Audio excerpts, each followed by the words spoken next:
Okay, I have a total resistance of 31.3 ohms, giving me 383 milliamps or 0.383 amps when I was measuring it with the meter. I measured with the meter, I got 8.48 volt, but it's supposed to be 12 volt. So I'm assuming that our resistance 1 is 22.14 ohms and resistance 2 is 9.16 ohms, and that is across probably a bad connection.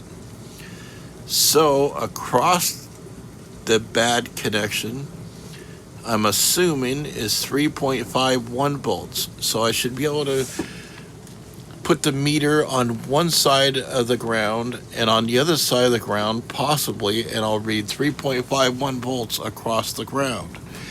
If that's true, then I'll have found the bad connection. Or it's something else, and I'm not sure what it would be, but I'm pretty sure it's a voltage divider of some kind. Study by Bowdish.